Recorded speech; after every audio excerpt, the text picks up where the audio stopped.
Salam, kita bersatu dalam doa. Damai sejahtera yang melampaui setiap akal dan pikiran manusia menyertai saudara-saudara sekalian di dalam Kristus Yesus Tuhan kita yang bangkit itu. Amin. Firman Tuhan khotbah untuk kita di minggu yang ke-24 setelah minggu Trinitatis hari ini terambil dari Injil Markus pasal 13 ayat 1 sampai ayat yang ke-8. Dikatakan firman Tuhan demikian. Khotbah tentang akhir zaman, bait Allah akan diruntuhkan. Ketika Yesus keluar dari bait Allah, seorang muridnya berkata kepadanya, "Guru, lihatlah betapa kokohnya batu-batu itu dan betapa megahnya gedung-gedung itu." Lalu Yesus berkata kepadanya, "Kau lihat gedung-gedung yang hebat ini? Tidak satu batu pun akan dibiarkan terletak di atas batu yang lain. Semuanya akan diruntuhkan." Permulaan penderitaan. Ketika Yesus duduk di atas bukit Zaitun, berhadapan dengan bait Allah, Petrus, Yakobus, Yohanes, dan Andreas bertanya sendirian kepadanya, "Katakanlah kepada kami, bila manakah itu akan terjadi? Dan apakah tandanya kalau semuanya itu akan sampai kepada kesudahannya?" Maka mulai Yesus berkata kepada mereka, "Waspadalah supaya jangan ada orang yang menyesatkan kamu. Akan datang banyak orang dengan memakai namaku dan berkata, 'Akulah dia.' Dan mereka akan menyesatkan banyak orang. Dan apabila kamu mendengarkan deru perang atau kabar-kabar tentang perang, janganlah kamu gelisah. Semuanya itu harus terjadi, tetapi itu belum kesudahannya. Sebab bangsa akan bangkit melawan bangsa dan kerajaan melawan kerajaan. Akan terjadi gempa bumi di berbagai tempat dan akan ada kelaparan. Semua itu barulah permulaan penderitaan menjelang zaman baru." Demikian firman Tuhan. Saudaraku yang kekasih, sebelum saya melanjutkan renungan firman Tuhan ini, saya mau sampaikan bahwasanya tembok-tembok yang dibuat oleh bangsa Israel dulu di sekitar bait Allah itu didasari dengan bangunan batunya panjangnya 20 meter, tingginya 2 meter, dan panjangnya 2,7 meter. Saudara yang kekasih, coba bayangkan, batu-batu disusun sebagai fondasi dari bait Allah itu yang besarnya panjangnya 20 meter, tingginya 2 meter, dan lebarnya ada 2,7 meter. Nah, tadi kita bicara soal tembok di sekitar yang mengitari bait Allah itu. Itu batunya panjangnya 12 meter, tingginya 3,5 meter, dan lebarnya 5,5 meter. Saudaraku yang kekasih, coba bayangkan bagaimana megah dari bangunan bait Allah itu, dalam arti pondasi yang mendasari bangunan bait Allah itu, dan betapa hebatnya dan megahnya tembok-tembok yang dibangun untuk mengelilingi mengitari bait Allah itu. Wajar kalau murid-murid Yesus mengatakan, betapa hebatnya, betapa megahnya bangunan bait Allah, tembok bait Allah ini. Betapa kuatnya konstruksinya, dan tidak akan masuk di akal jikalau ada satu saat, jikalau terjadi satu saat bahaya perang yang meruntuhkan bangunan atau tembok itu. Itulah sekitar dialog yang terjadi antara murid Yesus dengan Yesus sendiri. Karena murid Yesus mengundang perhatian Yesus melihat keadaan itu. Tapi Yesus ketika itu menjawab, mengatakan, "Lihatlah bahwa satu saat akan terjadi, tidak akan ada dua batu yang bertindih lagi di antara batu-batu yang mendasari bait Allah, baik pun tembok-tembok yang mengitari bait Allah itu. Tentunya hal ini akan mengejutkan hati dan pikiran murid-murid, yang konon dikatakan murid-murid itu, kalau kita melihat dari ayat yang ke-3, mereka adalah Petrus, Yohanes, Yakobus, dan Andreas, yang disebut berasal dari Galilea, bukan dari Yerusalem seperti itu. Mereka membayangkan, akankah itu mungkin terjadi? Bilakah itu mungkin terjadi? Karena itu mereka mendesak Yesus, bertanya, Tuhan, apa tandanya akan terjadi bahaya yang seperti itu dasarnya? Tuhan, bila mana terjadi itu, kira-kira apa tandanya? Karena sedemikian hebat konstruksi bangunan itu, Tuhan sendiri bilang akan hancur dan tidak akan ada dua batu pun yang akan bertindih di antara batu bangunan besar-besar itu.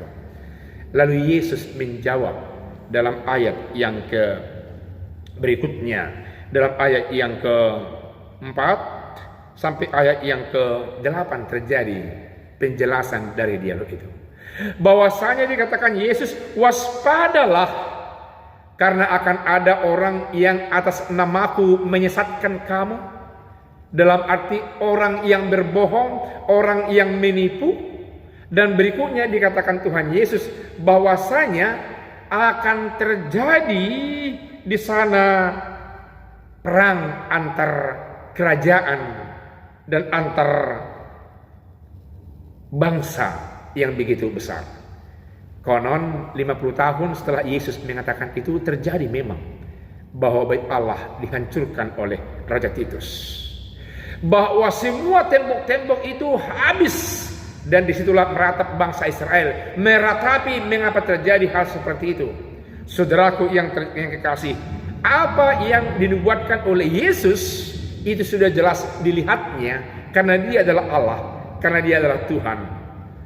Selanjutnya dikatakan Yesus, jikalau kamu perlu tanda, bahwa yang mengawali bahaya itu, pertama tadi dikatakan akan ada penyesat yang menggunakan namaku, yang menyesatkan kamu, dan kerajaan antara kerajaan akan terjadi perang, bangsa antara bangsa akan terjadi perang, bangsa yang kuat melawan yang kuat. Apakah perang ekonomi seperti sekarang ini? Apakah perang politik yang akhirnya berakhir kepada perang fisik yang menghancurkan semua orang yang ada di sekitaran itu? Yang jelas bait Allah 50 tahun. Sekali lagi saya jelaskan, setelah Yesus katakan itu, terjadi hancur lebur oleh Raja Titus. Selain itu dikatakan oleh Yesus akan terjadi bahaya gempa di mana-mana, akan terjadi kelaparan akibat dari gempa itu. Tapi Yesus memberikan penjelasan isyarat untuk meyakinkan mereka, sekalipun itu terjadi, itu masih bukti permulaan dan belum menjadi kesimpulan awal dari zaman baru yang dimaksudkan oleh Tuhan Yesus Kristus itu. Saudara-saudaraku yang kekasih, banyak hal yang menggelisahkan kita pada saat ini. Terjadi perang antara satu bangsa yang kuat dengan bangsa yang lain. Terjadi perang dingin antara teknologi, katakanlah yang mau mencoba hasil nuklir antara satu dengan yang lain. Terjadi bahaya perang biologis antara satu dengan yang lain. Terjadi bahaya politik antara satu dengan yang lain. Terjadi gempa bumi, kita dengarkan di mana-mana di tengah-tengah dunia ini.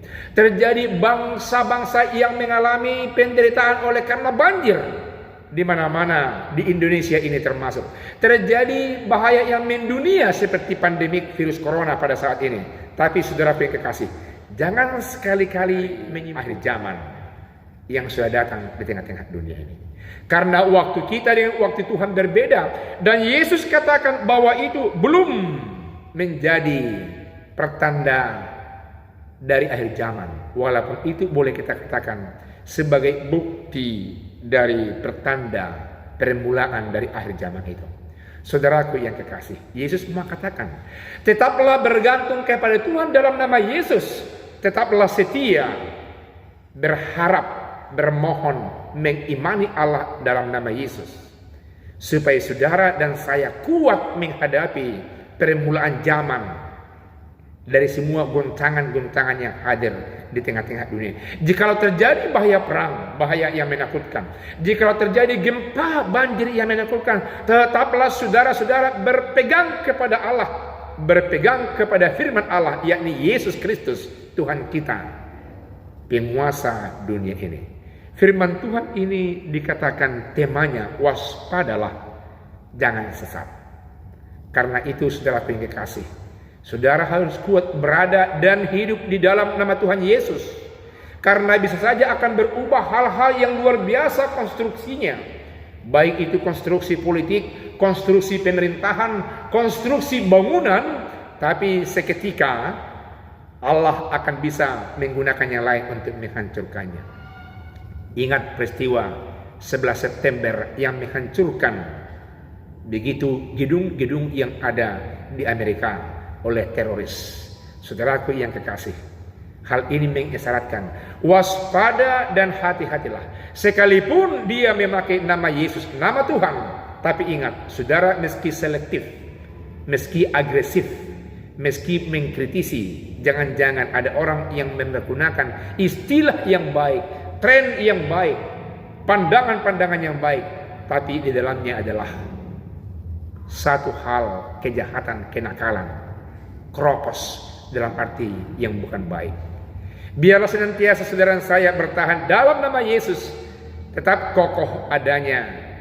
Kita bangunan bait Allah yang kokoh hanya dalam nama Yesus, dibangun dalam iman kepada Yesus Kristus Tuhan kita. Amin. Kita berdoa. Terima kasih Allah Bapa yang baik atas firman Tuhan yang mengingatkan kami bahwasanya setiap saat akan ada orang-orang tertentu, orang-orang jahat, penyesat-penyesat masa kini yang menggunakan wajah Kristus yang seolah-olah baik dan penyelamat, dan ternyata adalah orang jahat yang mau menghancurkan kami. Ya Allah Bapa di sorga, begitu banyak hal-hal yang menakutkan kami. Perang antar bangsa dengan bangsa, perang antar kerajaan dengan kerajaan, gempa bumi yang melanda, bahaya banjir, gejala alam yang sungguh-sungguh menakutkan kami. Firman Tuhan pada saat ini meyakinkan kami agar kami kokoh tetap dalam bangunan yang berlandaskan Kristus Yesus yang menjamin kehidupan kami. Karena akhir zaman tidak ada yang menjamin selain Kristus. Waktu Tuhan berbeda dengan kami. Karena itu biarlah kami senantiasa menyampaikan berita sukacita, berita Injil, menunggu kehadiran-Mu yang kedua kali ya Tuhan. Ini doa kami yang kami sampaikan dalam nama Yesus Tuhan kami yang hidup dan bangkit itu. Amin.